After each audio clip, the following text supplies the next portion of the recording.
La botiga de Què viure es porta va ser fundada l'any 1800 i inicialment va néixer com una pastisseria a drogueria, que en aquella època eren dues activitats comercials que, curiosament, anaven juntes. El seu fundador seria Pere Sabater i la botiga seria, i és encara en l'actualitat, coneguda popularment com Cal Pere Adroguer Nou.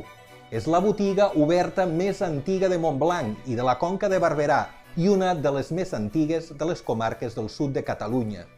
El Comerç Porta està situat a Montblanc, al carrer Major número 82, eix comercial de la vila. Però no sempre va ser allà. Des de la seva fundació fins al 1947 va ser al mateix carrer, però unes cases més enllà.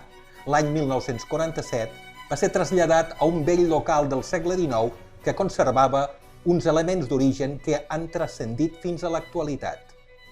Quan va ser fundat Cal Pere Adroguer Nou, Montblanc era una vila que ratllava els 5.000 habitants, la meitat de la població de la ciutat de Tarragona, que conservava la seva condició de capital comercial d'un extens territori que superava àmpliament els límits comarcals i, a més, amb una interessant perspectiva de progrés econòmic i demogràfic.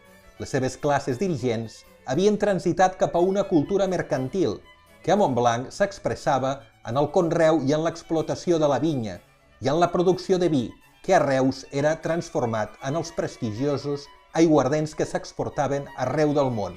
Precisament la creació de Cal Pere Adroguer Nou estaria molt relacionada amb aquestes elits locals i amb la seva potent capacitat econòmica.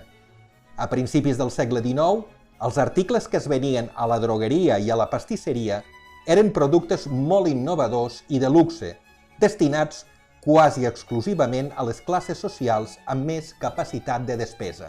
Amb el decurs del temps i amb l'evolució dels hàbits de consum, el negoci evolucionaria cap al ram de l'alimentació i en l'actualitat està especialitzat en comestibles i en productes tradicionals de la terra. El seu aparador, el seu taulell i les seves lleixes, amb lleugeres però encertades restauracions, el converteixen en un injustament mal conegut element del patrimoni històric comercial de Catalunya.